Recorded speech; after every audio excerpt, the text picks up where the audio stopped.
6 सदियों से एक किताब ने हर कोडब्रेकर, भाषाविद और कंप्यूटर एल्गोरिदम को हरा दिया है। यह 240 पन्नों की मध्यकालीन पांडुलिपि, जो असंभव पेड़ पौधों, नग्न महिलाओं और खगोलीय चित्रों से भरी है, ने विद्वानों को पागल बना दिया है और आज तक पूरी तरह अपठनीय बनी हुई है। आइए जानते हैं वॉयनिच मैन्यूस्क्रिप्ट के रहस्य के बारे में। इतिहास की सबसे रहस्यमय किताब, जिसका नाम पॉलिश पुरातत्ववेत्ता विल्फ्रेड वॉयनिच के नाम पर है, जिन्होंने इसे 1912 में इटली के एक जेसुइट कॉलेज से खरीदा था। कार्बन डेटिंग के अनुसार यह 1404 और 1438 के बीच सेंट्रल यूरोप में बनाई गई थी, फिर भी इसकी सामग्री समझने की हर कोशिश को नाकाम कर देती है। पहली नजर में यह पांडुलिपि धोखे से परिचित लगती है।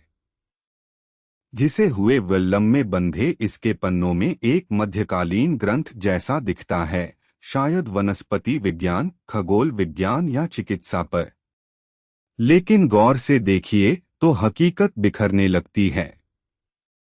यह पाठ एक अज्ञात लिपि में लिखा है, जिसमें घुमावदार अक्षर हैं जो पन्नों पर ऐसे नाचते हैं जैसे किसी भी ज्ञात भाषा में नहीं होता। चित्र भी उतने ही उलझाने वाले हैं, ऐसे पेड़ पौधे जो धरती पर कहीं मौजूद नहीं हैं, रहस्यमय नलियों से जुड़े हरे तालाबों में नहाती महिलाएं और अज्ञात प्रतीकों से भरे राशि चक्र। वनस्पति विज्ञान वाला हिस्सा शायद सबसे बड़ी पहेली पेश करता है। पन्ने दर पन्ने पेड़ पौधों, जड़ों और जड़ी बूटियों के विस्तृत चित्र दिखाते हैं, जैसे आप किसी मध्यकालीन हर्बल में देखने की उम्मीद करते हैं। फिर भी एक भी पौधा किसी ज्ञात प्रजाति से मेल नहीं खाता। कुछ में असंभव जड़ प्रणालियां हैं जो ज्योमेट्रिक पैटर्न्स में घूमती हैं। दूसरों में ऐसे पत्ते निकलते हैं जो तने के बीच में ही एक आकार से दूसरे में बदल जाते हैं। ये वास्तविक पौधों के स्टाइलाइज्ड वर्जन्स नहीं हैं, ये पूरी तरह काल्पनिक लगते हैं, जैसे लेखक किसी दूसरी दुनिया की वनस्पति का दस्तावेजीकरण कर रहा हो। खगोलीय हिस्सा भी उतना ही हैरान करने वाला है।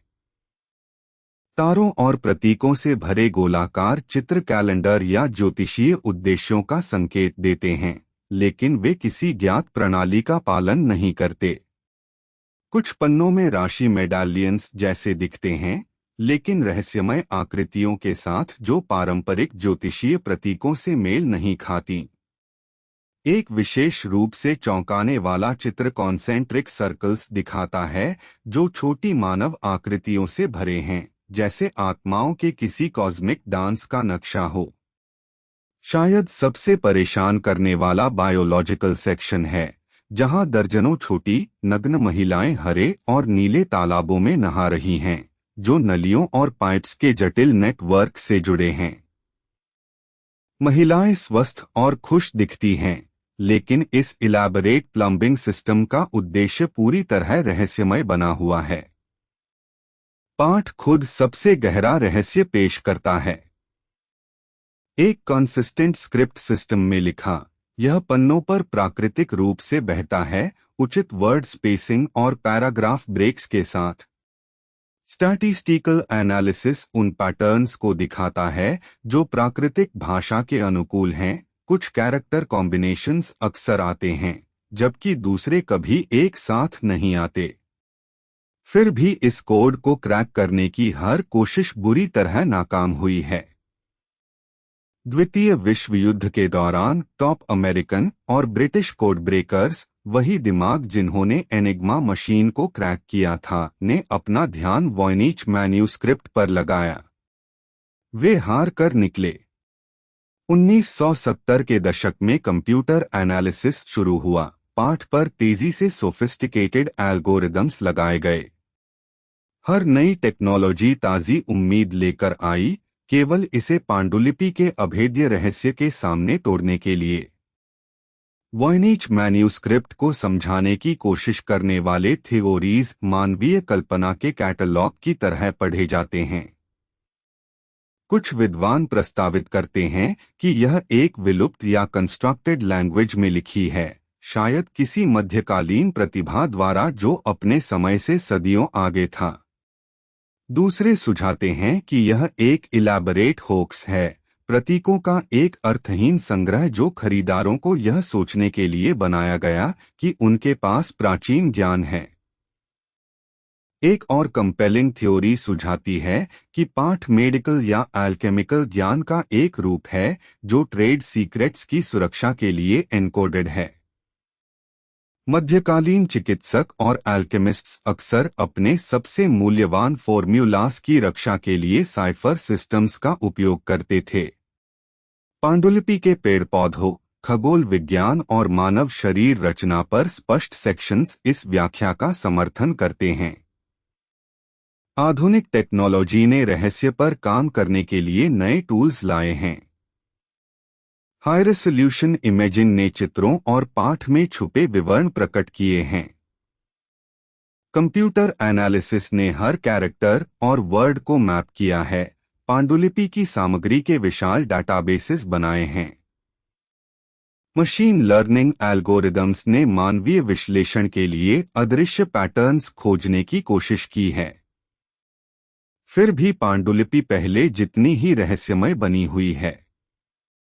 2019 में एक रिसर्च टीम ने दावा किया कि उन्होंने भाषा को प्रोटो रोमांस के एक रूप के रूप में पहचाना है, लेकिन उनके ट्रांसलेशन अटेम्प्ट्स ने काफी हद तक निरर्थक परिणाम दिए। अन्य हाल की थ्योरीज ने सुझाया है कि पाठ टर्किश के एक रूप में लिखा हो सकता है या यह यूक्रेनियन के एक प्रारंभिक रूप को दर्शाता है। वॉयनिच मैन्यूस्क्रिप्ट केवल एक ऐतिहासिक पहेली से कहीं अधिक बन गई है। यह अज्ञात के साथ मानवता के रिश्ते को दर्शाने वाला एक दर्पण है। हमारे इंफॉर्मेशन के युग में, जहां हर तथ्य केवल एक सर्च की दूरी पर लगता है, पांडुलिपि एक विनम्र रिमाइंडर के रूप में खड़ी है कि कुछ रहस्य वास्तव में अनसुलझे हो सकते हैं। आज पांडुलिपि याले यूनिवर्सिटी की बीनेक रेयर बुक लाइब्रेरी में रहती है, जहां यह दुनिया भर से रिसर्चर्स, क्रिप्टोग्राफर्स और जिज्ञासु आगंतुकों को आकर्षित करना जारी रखती है। डिजिटल कॉपीज ऑनलाइन स्वतंत्र रूप से सर्कुलेट करती हैं, नई पीढ़ियों को इतिहास की सबसे बड़ी पहेली पर अपना हाथ आजमाने के लिए आमंत्रित करती हैं। अपनी रचना के 600 साल बाद वॉयनिच मैन्यूस्क्रिप्ट अपठित बनी हुई है। इसके रहस्य उन प्रतीकों के पीछे बंद हैं जो अर्थ के टैंटालिजिंगली करीब नाचते हैं, लेकिन कभी अपनी सच्चाई प्रकट नहीं करते। यह मानवीय क्रिएटिविटी और रहस्य के शायद अल्टीमेट टेस्टामेंट के रूप में खड़ी है, एक किताब जो साम्राज्यों से लंबी चली है, युद्धों से बची है और समझ की हर कोशिश को हराया है। अंत में शायद वॉयनिच मैन्यूस्क्रिप्ट की सबसे बड़ी उपलब्धि वह ज्ञान नहीं है जो इसमें है, बल्कि वे सवाल हैं जो यह पूछना जारी रखती है। जवाबों की दुनिया में यह एक सवाल बने रहने की हिम्मत करती है, सुंदर, रहस्यमय और हमेशा के लिए अनसुलझी। अगर यह कहानी पसंद आई हो तो चैनल को सब्सक्राइब जरूर करें और बेल आइकन दबाना मत भूलिए। मिलते हैं अगली कहानी में।